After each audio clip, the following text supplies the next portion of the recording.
Hello everyone और इस special deep dive class में आप सबका स्वागत है। मैं हूं सुमित सर और आज हम जिस टॉपिक पर डिस्कशन करने वाले हैं ना, वो क्लास 9 और 10 के एग्जाम्स के लिए बहुत ज़्यादा इंपॉर्टेंट है। आज का हमारा टॉपिक है कार्बन और उसके यौगिक, जिसे हम कार्बन एंड इट्स कंपाउंड्स भी कहते हैं। कार्बन एवं उसके यौगिक ब्रह्मांड का सबसे बहुमुखी तत्व। एग्जैक्टली। तो आरवी मैं एक्सप्लेन करता हूँ कि कार्बन पूरे यूनिवर्स का सबसे वर्सेटाइल मतलब बहुमुखी एलिमेंट है। अगर तुम विजुअल्स को पॉइंट आउट करके देखो तो इसमें sp3 हाइब्रिडाइज्ड कार्बन और CC यानी कार्बन कार्बन और CH बॉन्ड्स का एक पूरा नेटवर्क होता है और यही नेटवर्क इसको बहुत स्पेशल बनाता है। एक मिनट सुमित सर, मुझे एक छोटा सा डाउट है यहाँ पर। पूछो आरवी, क्या डाउट है? सुमित सर, पीरियोडिक टेबल में तो इतने सारे एलिमेंट्स हैं ना, तो सिर्फ कार्बन को ही सबसे वर्सेटाइल क्यों बोला गया है? मतलब और कोई क्यों नहीं? बहुत स्मार्ट क्वेश्चन है आरवी। इसे एक डेली लाइफ एनालॉजी से समझते हैं। जैसे क्रिकेट की टीम में एक ऑलराउंडर क्रिकेटर होता है ना। हाँ, जो बैटिंग और बॉलिंग दोनों अच्छे से कर लेता है। राइट, वो हर पोजीशन पर खेल सकता है। वैसे ही कार्बन अपने बॉन्ड्स के थ्रू हर किसी के साथ इजीली बॉन्ड बना लेता है, किसी के साथ भी फिट हो जाता है, इसीलिए ये बेस्ट है। अच्छा, अब मुझे वो ऑलराउंडर वाला लॉजिक समझ आ गया सर। गुड। तो फर्स्ट स्लाइड का क्रक्स ये है, carbon is the ultimate allrounder element. समझ आ गया? हाँ सुमित सर, एकदम क्लियर है। ग्रेट। आगे बढ़ते हैं Aarvi. Let's check the second slide. यहाँ हेडिंग है कार्बन अल्प मात्रा अत्यधिक महत्व। इसका मतलब क्वांटिटी बहुत कम है पर वैल्यू बहुत ज्यादा। बिल्कुल सही पकड़ा आरवी। डेटा देखो, अर्थ क्रस्ट में सिर्फ 0.02% कार्बन है मिनरल्स या कोल के फॉर्म में, और एटमॉस्फेयर में सिर्फ 0.03% है CO2 के रूप में। वैसे इतना कम परसेंटेज देखकर लगता नहीं कि ये इतना इम्पोर्टेंट होगा। वही तो मैजिक है। फिर भी सारे लिविंग स्ट्रक्चर्स, हमारा खाना, कपड़े, मेडिसिन्स सब इससे बने हैं। और टेबल में देखो, इनके मेल्टिंग और बॉइलिंग पॉइंट बहुत कम होते हैं। जैसे मीथेन का मेल्टिंग पॉइंट सिर्फ 90 केल्विन और बॉइलिंग पॉइंट 111 केल्विन है। साथ ही ये इलेक्ट्रिसिटी के पूर कंडक्टर्स हैं, क्योंकि ये आयन्स नहीं बनाते। वेट सुमित सर, अगर ये आयन्स नहीं बनाते तो इनमें अट्रैक्शन फोर्स कैसा होता है?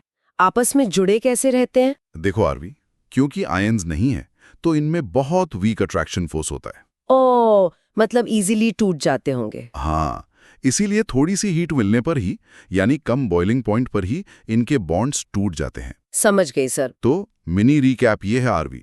सिंपल है, कार्बन क्वांटिटी में 0 लगता है पर लाइफ के लिए हीरो है, और इसके कंपाउंड्स पोर कंडक्टर्स होते हैं।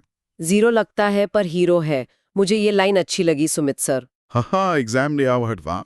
अब आती है एक सस्पेंस वाली स्लाइड। ध्यान से सुनना आरवी, मैं स्लाइड 3 पर मूव कर रहा हूँ। कार्बन का इलेक्ट्रॉन संकट, प्राप्त करें या खोएं? इलेक्ट्रॉन क्राइसिस, ये कैसा क्राइसिस है सर? देखो आरवी, कार्बन का एटॉमिक नंबर 6 होता है, तो कॉन्फ़िगरेशन हुआ 2 और 4।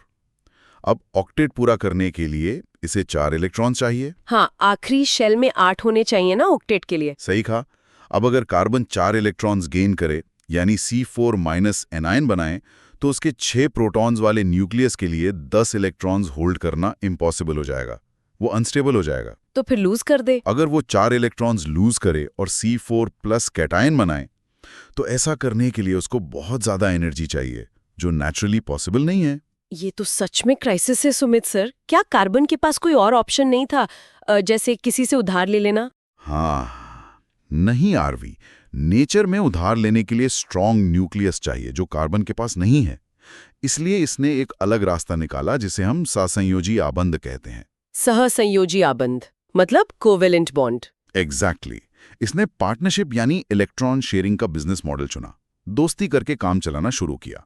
वाह, कितना स्मार्ट एलिमेंट है। तो बेसिकली आरवी, इसका मिनी रिकैप ये हुआ कि कार्बन ना इलेक्ट्रॉन्स देता है ना लेता है, बस दोस्ती करके शेयर करता है। शेयरिंग इज केयरिंग, है ना सुमित सर? बिल्कुल सही आरवी। चलो आरवी, अब हम नेक्स्ट स्लाइड पर चलते हैं, स्लाइड नंबर 4, और इस शेयरिंग के कॉन्सेप्ट को थोड़ा जूम इन करते हैं।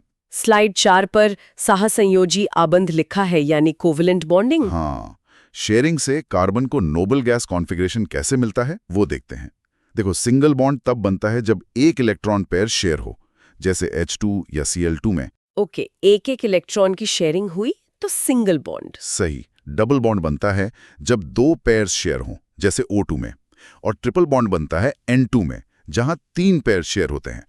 और ध्यान देना, H2O यानी वाटर में ऑक्सीजन और हाइड्रोजन के बीच सिंगल बॉन्ड होता है। एक सेकंड सुमित सर, अगर ऑक्सीजन डबल बॉन्ड बनाता है O2 में, तो H2O में सिंगल बॉन्ड क्यों है? ये बहुत बढ़िया डाउट है आरवी। इसका एकदम सिंपल लॉजिक है। देखो, ऑक्सीजन को अपना ऑक्टेट पूरा करने के लिए 2 इलेक्ट्रॉन्स चाहिए, है ना? हाँ सर, 2 चाहिए होते हैं। तो वो क्या करता है, एक इलेक्ट्रॉन लेफ्ट वाले हाइड्रोजन से शेयर करता है और एक इलेक्ट्रॉन राइट वाले हाइड्रोजन से शेयर करता है।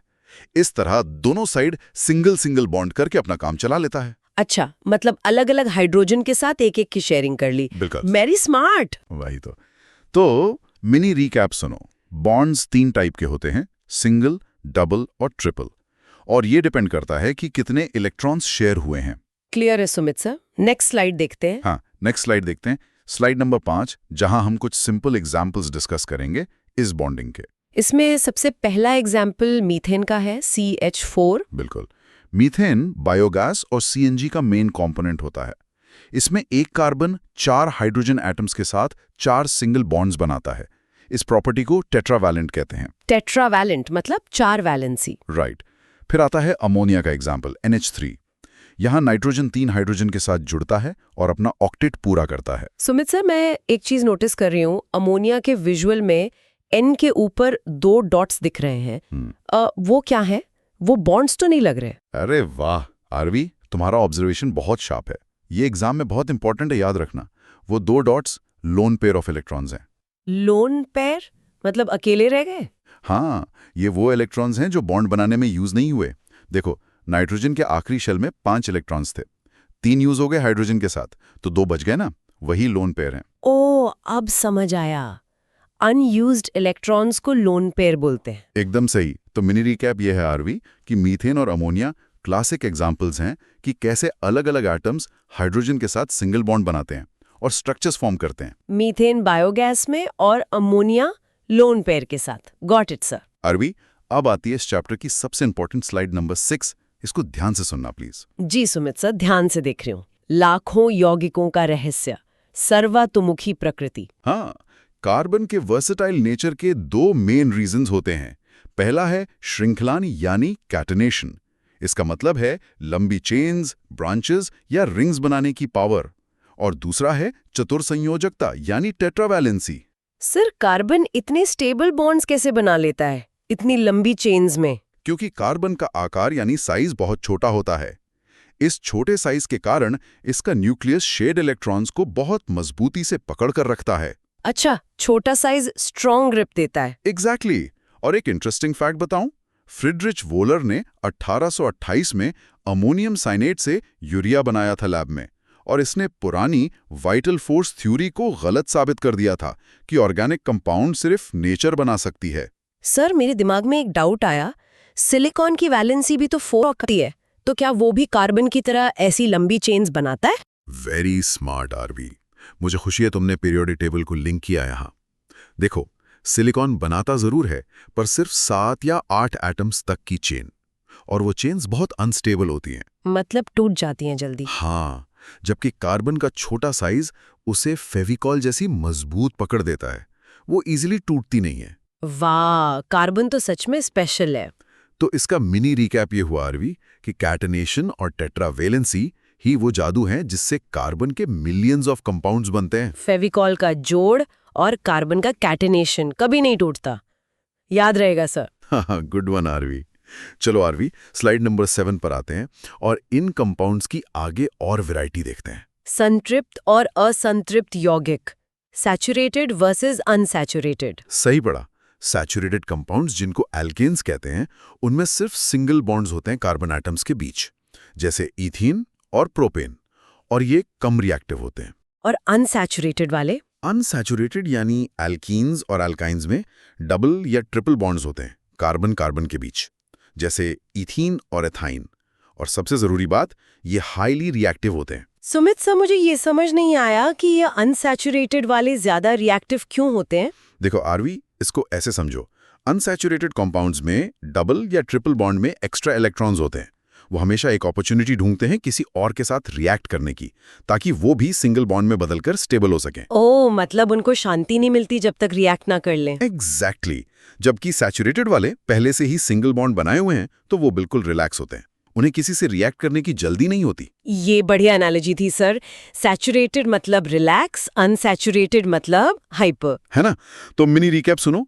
सिंगल बॉन्ड मतलब सैचुरेटेड और शांत, डबल या ट्रिपल बॉन्ड मतलब अनसैचुरेटेड और हाइपर रिएक्टिव। Done sir.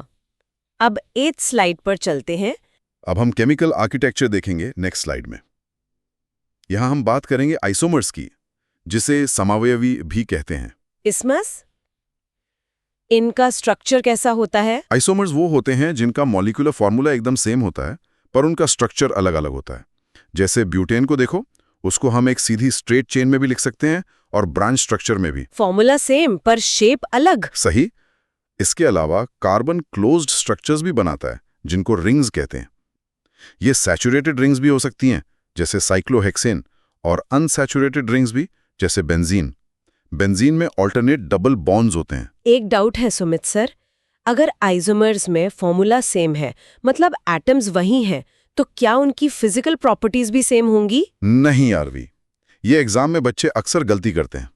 जैसे ही स्ट्रक्चर बदलता है ना, मॉलिक्यूल्स की पैकिंग बदल जाती है। और पैकिंग बदलने से क्या होता है? पैकिंग बदलने से उनका मेल्टिंग और बॉइलिंग पॉइंट चेंज हो जाता है। ये एग्जाम के लिए जरूर मॉक कर लो तुम अपनी नोटबुक में। जी सर, मैंने नोट कर लिया है।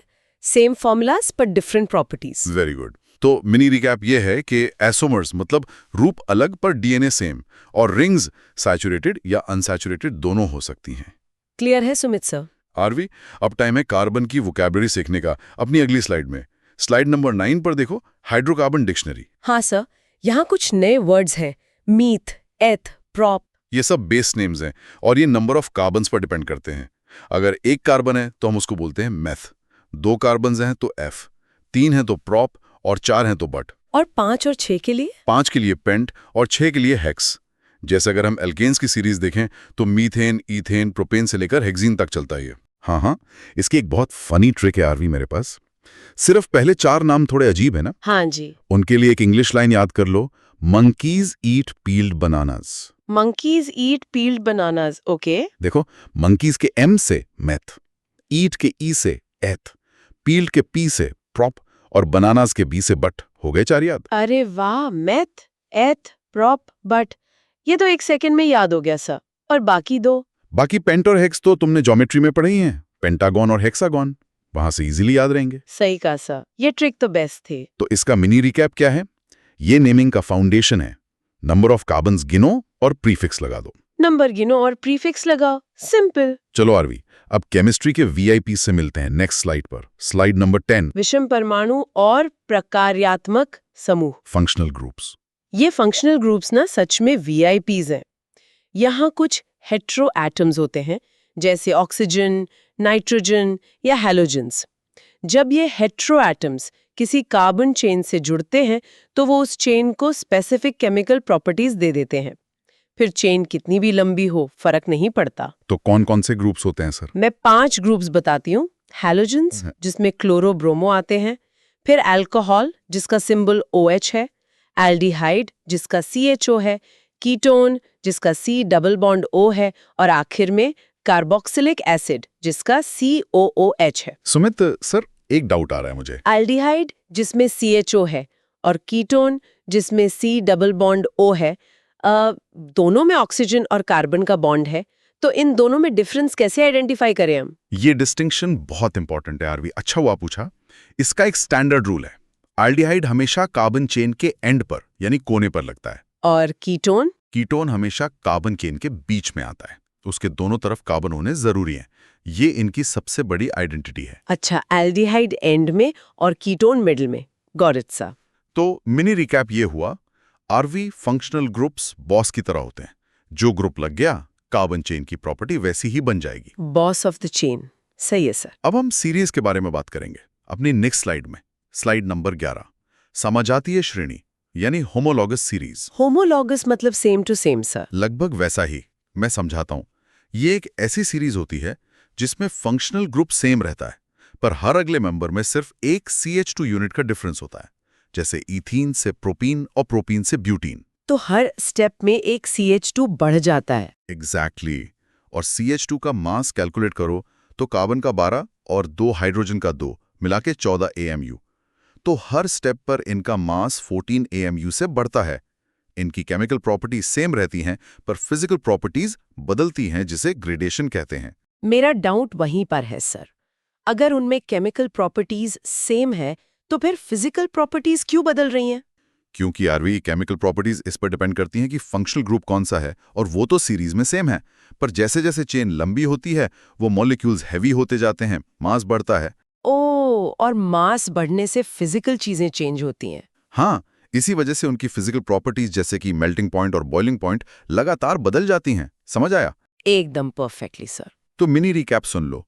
CH2 का गैप और 14 AMU का वेट डिफरेंस ही होमोलोगस सीरीज की सबसे बड़ी पहचान है। CH2 का गैप चेक, 14 न्यू mass check. Next slide sir. Aarvi, अब टाइम है नामकरण यानी नेमिंग सेरेमनी का। Let's move to the next slide. Slide number 12, nomenclature algorithm. Naming के भी एल्गोरिदम्स होते हैं सर? बिल्कुल। IUPAC नेमिंग के 4 बेसिक स्टेप सिखाता हूं तुम्हें। पहला स्टेप, सबसे लंबी कार्बन चेन गिनो। दूसरा स्टेप, फंक्शनल ग्रुप आइडेंटिफाई करो कि वो प्रीफिक्स यानी आगे लगेगा या सफिक्स यानी पीछे लगेगा। और तीसरा स्टेप? तीसरा स्टेप है वावल रूल। अगर suffix A, E, I, O, U से शुरू हो तो प्राइमरी नाम के एंड से E हटा देते हैं। जैसे प्रोपेन का E हटाया और ओल लगाया, बन गया प्रोपेनॉल।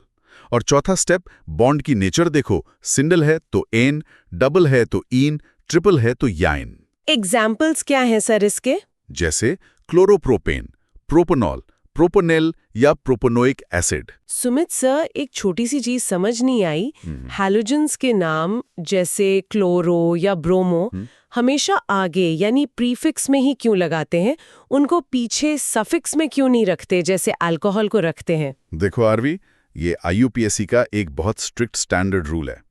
हैलोजेंस जैसे कि क्लोरो, ब्रोमो, इनको हमेशा चेन में एक गेस्ट की तरह यानी सब्स्टिट्यूएंट की तरह माना जाता है। गेस्ट? हाँ, और गेस्ट हमेशा आगे आते हैं ना, इसलिए हैलोजेंस हमेशा प्रीफिक्स होते हैं, जबकि बाकी फंक्शनल ग्रुप्स चेन का आखिरी हिस्सा बनकर एंड में लगते हैं, सफिक्स के रूप में। ये रूल तो अब कभी नहीं भूलूंगी मैं। गेस्ट आगे आते हैं। तो मिनी रिकैप क्या निकला? नेम रखना सिंपल मैथ है। Carbon count plus bond nature plus functional group equal to IUPAC name. Yes sir, naming algorithm done. चलो आरवी, अब अपनी केमिस्ट्री लैब से निकलकर थोड़ा नेचर में चलते हैं अपनी 13 स्लाइड पर। जीवाश्म ईंधन यानी फॉसिल फ्यूल्स के फॉर्म में कार्बन। कोयला और पेट्रोलियम का निर्माण ये भी कार्बन से जुड़े हैं सर? बिल्कुल, मैं इनका फॉर्मेशन बताता हूं तुम्हें। कोयला यानी कोल लाखों साल तक पेड़ पौधों के धरती के अंदर दबने और डीके होने से बनता है। और पेट्रोलियम और नेचुरल गैस कैसे बनते हैं? वो समुद्री जीवों के सी बेड में दबने, बैक्टीरिया के स्पेशल अटैक और एक्सट्रीम हाई प्रेशर और टेम्परेचर से बनते हैं। दोनों ही फंडामेंटली कार्बन के कंपाउंड्स हैं। सुमित सर, मैं एक चीज सोच रही हूँ, अगर दोनों ही धरती के नीचे दबने से बनते हैं तो एक सॉलिड जैसे कोल और दूसरा लिक्विड जैसे पेट्रोलियम ऐसा क्यों बनता है? ये बहुत ही अच्छा पॉइंट उठाया तुमने। इसका मेन रीजन है उनका प्राइमरी सोर्स और एनवायरनमेंट। सोर्स कैसे अलग हुआ सर? देखो, कोयला जमीन पर बड़े बड़े पेड़ों और वनस्पतियों से बना, और पेट्रोलियम समुद्र के अंदर माइक्रोस्कोपिक जीवों और पौधों पर प्रेशर और मरीन बैक्टीरिया के स्पेशल रिएक्शन से लिक्विड पेट्रोलियम में कन्वर्ट हो गया। डिफरेंस समझ आया? हाँ, पेड़ों से सॉलिड कोयला और मरीन जीवों से लिक्विड पेट्रोल। एग्जैक्टली।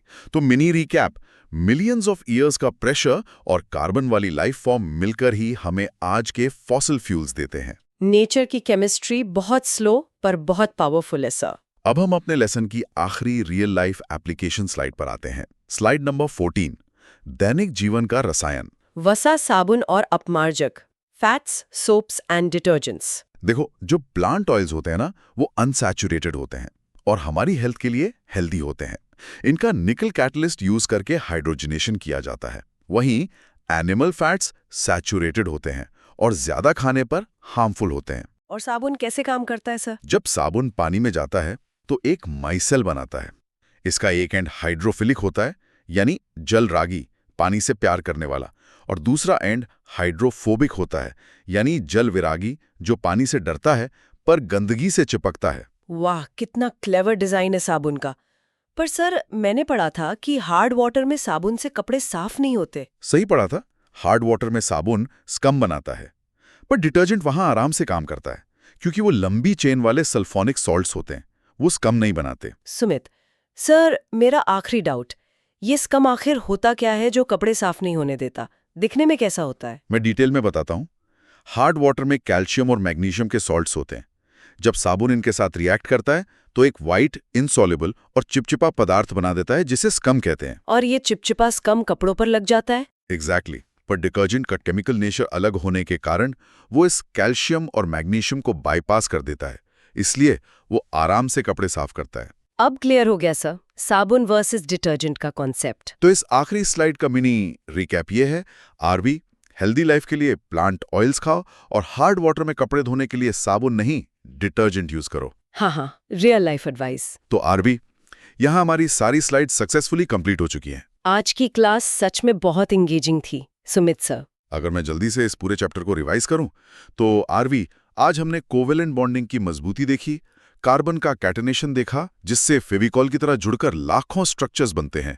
फिर हमने होमोलोगस सीरीज को समझा और आखिर में देखा कि हमारी लाइफ से लेकर फ्यूल और डिटर्जेंट तक सब जगह आखिर कार्बन ही तो है। सही बात है सुमित सा, सच कहूं तो मुझे पूरा चैप्टर, स्पेशली वो नेमिंग वाला एल्गोरिदम और बॉन्डिंग वाला पार्ट एकदम टिप्स पर याद हो गया है। वो मंकीज ईट पील बनानाज वाली ट्रिक तो मैं कभी नहीं भूलूंगी। और अब एग्जाम का डर तो बिल्कुल ही खत्म हो गया है मेरा।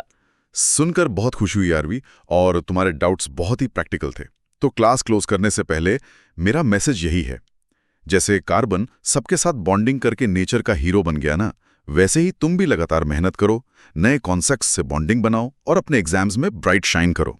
Keep learning and stay curious. All the best. Thank you so much Sumit sir. Bye. Bye Aarvi, take care.